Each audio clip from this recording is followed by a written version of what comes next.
Baru-baru ini, publik Indonesia dikejutkan oleh kasus mengerikan yang menimpa seorang wanita di Bandung. Pelakunya adalah pria bernama Taufik Hidayat, yang tega menyekap dan menganiaya kekasihnya sendiri hingga mengalami luka berat. Saking kejamnya tindakan ini, Gubernur Jawa Barat, Deddy Mulyadi, sampai murka besar dan mengadakan sayembara pribadi senilai Rp250 juta bagi siapa saja yang bisa menemukan atau memberikan informasi keberadaan si pelaku. Beruntung, pelarian Taufik Hidayat akhirnya berakhir setelah diringkus oleh tim Polda Jabar. Penyekapan dan manipulasi kejam seperti ini ternyata tidak hanya terjadi di sekitar kita. Di luar negeri, ada sebuah kisah nyata yang tidak kalah ekstrim dan bikin geleng-geleng kepala. Bayangkan, seorang gadis remaja 14 tahun disekap, dicuci otaknya, dan dipaksa melayani pria asing selama 280 hari di tengah hutan, di mana pelakunya selalu bersembunyi di balik dalih perintah Tuhan. Bagaimana kisah lengkapnya? Mari kita masuk ke alur ceritanya.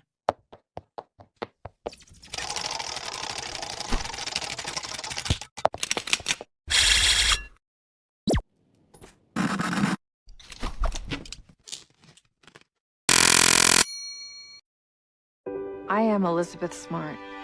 Perhaps you remember my... Film ini menyoroti kisah seorang wanita bernama Elizabeth Smart. Menariknya, Elizabeth yang merupakan korban asli dalam kejadian nyata ini, langsung bertindak sebagai naratornya. Tragedi ini berawal pada 5 Juni 2002. Malam itu, Elizabeth yang baru menginjak usia 14 tahun diculik dari rumahnya oleh seorang pria asing. Pria tersebut menyelinap masuk ke dalam rumah dan langsung menuju kamar Elizabeth. Saat itu, Elizabeth tengah terlelap bersama sang adik yang bernama Mary. Di bawah ancaman sajam, sang penculik memaksa Elizabeth untuk tetap diam dan tidak berteriak, sebelum akhirnya membawa gadis itu keluar secara perlahan. Tanpa disadari, Mary sebenarnya sudah terbangun sejak awal. Namun, ia memilih untuk berpura-pura tidur demi menjaga keselamatan sang kakak, karena tahu situasi akan semakin berbahaya jika ia nekat berteriak. Help me, please! Sesampainya di tepi jalan, Elizabeth sempat melihat mobil polisi dan mencoba untuk berteriak meminta pertolongan. Sialnya, aksi tersebut langsung dihentikan oleh sang penculik, yang mengancam akan melukai adiknya jika Elizabeth berani macam-macam. Setelah itu, mereka terus berjalan menyusuri area hutan. Usai menempuh perjalanan yang cukup jauh dan melelahkan, mereka akhirnya tiba di sebuah tenda perkemahan yang tersembunyi di tengah hutan tersebut.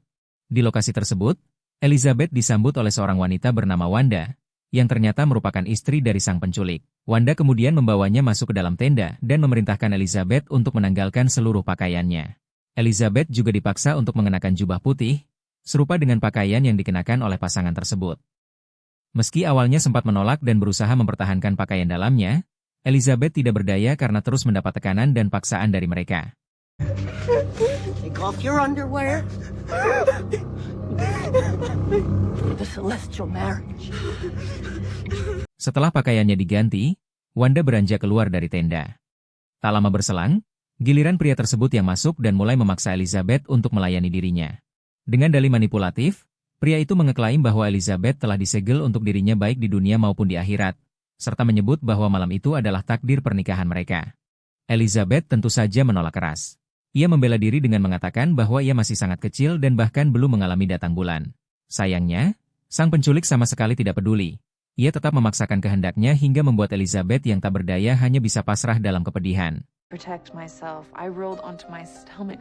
I remember thinking, maybe it would be better if I was dead. Chuck, keep your mouth and then I'll kill you. No! For God. No! Keesokan harinya, Elizabeth terbangun dalam kondisi memprihatinkan, mendapati dirinya telah diikat menggunakan kawat yang terkunci gembok. Menggunakan peniti yang masih menempel di bajunya, Elizabeth mencoba segala cara untuk membuka gembok tersebut, namun usahanya berakhir sia-sia. Benda kecil itu seketika mengingatkannya pada sang ibu, sosok di luar sana yang selalu mencintainya dengan tulus. Sementara itu di luar tenda, pria tersebut tampak sedang berdoa bersama istrinya. Mereka dengan manipulatif berujar bahwa Elizabeth sangat beruntung, karena sang penculik mengeklaim dirinya sebagai utusan yang telah menyelamatkan gadis itu dari keduniawian. Di momen inilah, ingatan Elizabeth mulai terbuka. Ia baru menyadari bahwa pria tersebut adalah orang yang pernah ditolong oleh ibunya dengan diberi sejumlah uang.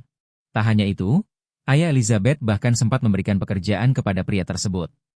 Sosok itu bernama David Mitchell alias Emmanuel, seorang tunawisma yang selama ini tinggal di dalam hutan bersama istrinya. Dengan penuh kebingungan, Elizabeth pun bertanya, Mengapa kamu tega melakukan ini kepadaku? Padahal orang tuaku sudah sangat baik membantumu. Namun, Emmanuel dengan enteng menjawab bahwa ia hanya menjalankan perintah langsung dari Tuhan. Dari sinilah terlihat jelas bahwa Emmanuel melakukan aksi penyimpangannya dengan selalu mengatasnamakan agama. Memasuki malam kedua, penderitaan Elizabeth kian miring ketika Emmanuel kembali memaksanya untuk melayaninya. Bahkan kali ini di hadapan sang istri sendiri.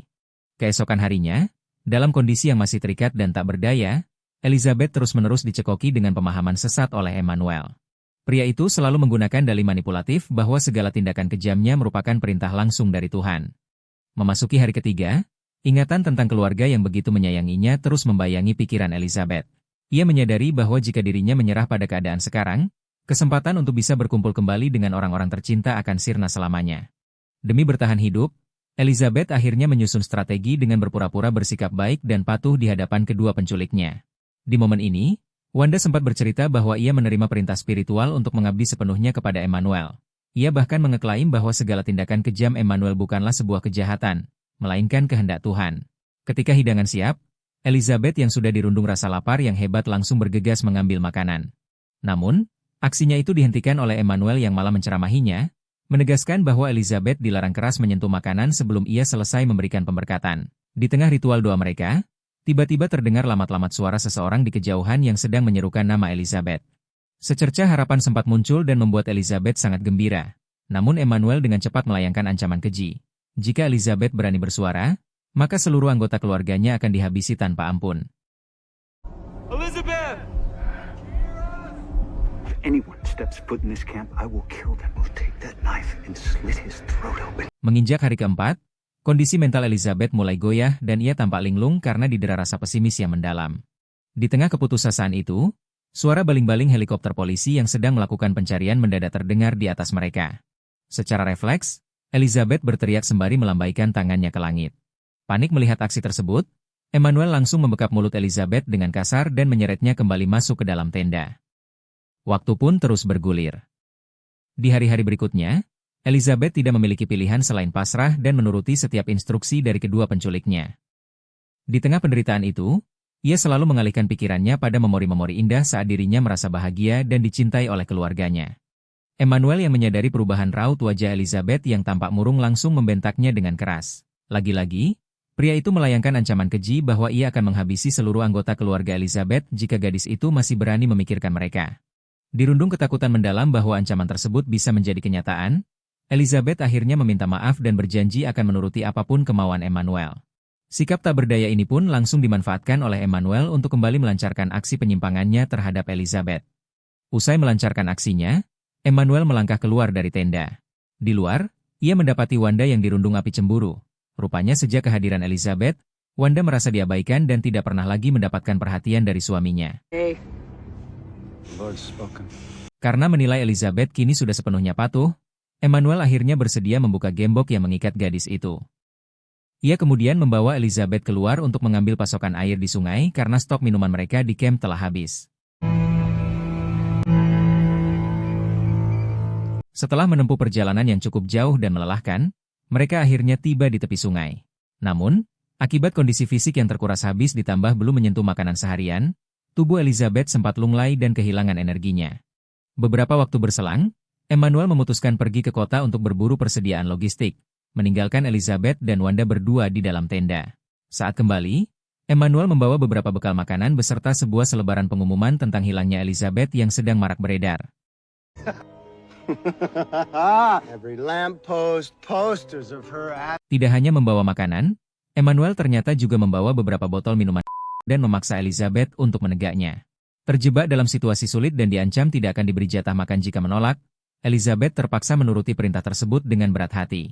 Keesokan harinya, saat sedang melamun, Elizabeth tanpa sengaja menggumamkan nama Olivia, sepupunya sendiri. Kelalaian ini seketika menyulut kemarahan besar Emmanuel, yang sejak awal memang melarang keras Elizabeth untuk mengingat ataupun menyebut siapapun dari masa lalunya. I have another divine proclamation. The Lord has commanded me. Go. Tak lama setelah amarahnya mereda, Emmanuel dengan manipulatif mengklaim bahwa ia baru saja menerima wahyu spiritual untuk menculik Olivia. Dengan santai, pria itu berencana membawa Olivia ke camp dan menjadikannya sebagai istri ketiga.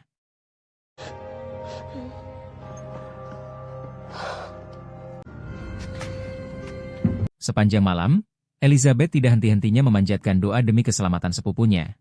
Sementara di luar sana, Emmanuel diam-diam pergi untuk melancarkan aksi nekatnya tersebut. Keesokan harinya, Emmanuel kembali ke perkemahan dengan tangan kosong tanpa membawa Olivia.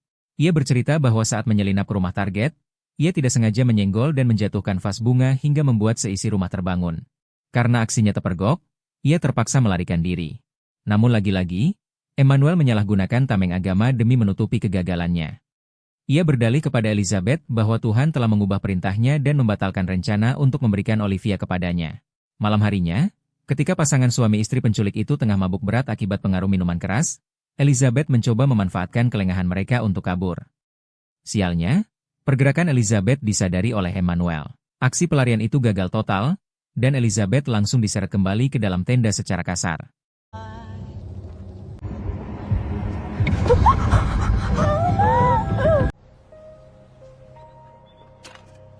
Hari demi hari terus bergulir, menghadirkan ketegangan baru di dalam camp. Emmanuel dan Wanda kini sering terlibat pertengkaran hebat lantaran Emmanuel kerap pulang dengan tangan kosong tanpa membawa makanan. Akibatnya, mereka bertiga terpaksa menahan lapar seharian hanya untuk menunggu ketidakpastian. Terdesak oleh rasa lapar yang kian tak tertahankan, mereka akhirnya memutuskan untuk turun ke kota demi mencari pasokan logistik. Elizabeth pun terpaksa harus mengekor karena masih diselimuti ketakutan mendalam akibat ancaman-ancaman keji Emmanuel. Sesampainya di sebuah supermarket, Emmanuel mulai melancarkan aksinya dengan mencuri beberapa bahan makanan. Penjaga supermarket tersebut sebenarnya menyadari gelagat mencurigakan Emmanuel. Namun, alih-alih melaporkannya ke pihak berwajib, pria itu malah mengundang mereka bertiga untuk menghadiri sebuah pesta malam nanti. Saat menghadiri pesta tersebut, seorang wanita menyadari ada yang tidak beres dan melihat Elizabeth seperti sedang berada di bawah tekanan. Wanita itu pun berbaik hati menawarkan bantuan. Sadar situasinya mulai berisiko, Wanda dengan sigap langsung menarik Elizabeth menjauh, lalu mengajak Emmanuel, yang saat itu tengah sibuk merayu wanita lain, untuk segera angkat kaki dari tempat itu. Hari ke-92 masa penculikan, Emmanuel membawa mereka ke sebuah perpustakaan kota. Di sana, penampilan mereka yang tidak biasa sontak memancing perhatian dan membuat orang-orang sekitar memandang mereka dengan tatapan aneh. Ketika Emmanuel tengah sibuk merencanakan rute kepindahan mereka menggunakan sebuah peta, seorang detektif tiba-tiba datang menghampiri. Detektif tersebut meminta izin untuk membuka kain cadar yang menutupi wajah Elizabeth. Namun, Emmanuel dengan cepat berdalih bahwa Elizabeth adalah putrinya yang telah disucikan, sehingga tidak boleh ada satupun orang asing yang melihat wajahnya. If you could just allow me to lift the veil and let her see her face, I'm sorry. I hope you... Di momen krusial ini, Elizabeth hanya bisa terpaku dan terdiam seribu bahasa karena ingatan akan ancaman pembunuhan keluarganya kembali membayangi pikirannya. Emmanuel pun menambahkan argumen bahwa keyakinan mereka melarang keras hal tersebut.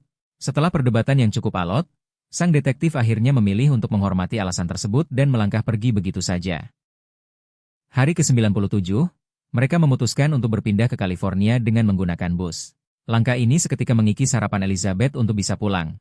Semakin jauh ia terseret dari rumahnya, semakin pudar pula kemungkinan ada orang yang mampu mengenali wajahnya di tanah asing tersebut. Setibanya di sana, mereka mendirikan tenda baru di kaki Bukit Santiago, California. Sayangnya, kondisi di tempat ini justru jauh lebih memprihatinkan dari sebelumnya. Hamparan tanah yang gersang membuat mereka benar-benar kesulitan untuk mengakses air bersih maupun pasokan makanan.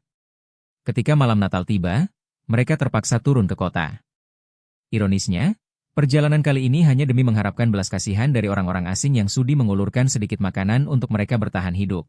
Memasuki hari ke-184, merasa lokasi mereka sudah tidak lagi aman. Emmanuel memutuskan untuk membawa mereka berpindah lebih jauh ke dalam kedalaman hutan. Disinilah keputusasaan mulai memicu konflik. Wanda meluapkan kemarahannya melihat Emmanuel yang hanya duduk bersantai sembari mabuk-mabukan, padahal stok logistik mereka sudah benar-benar kosong. Di puncak frustrasi, Wanda bahkan mengancam akan mengakhiri hidupnya jika Emmanuel tidak segera bergerak. Terdesak oleh ancaman sang istri, mau tidak mau Emmanuel akhirnya luluh dan pergi menuju kota untuk berburu makanan.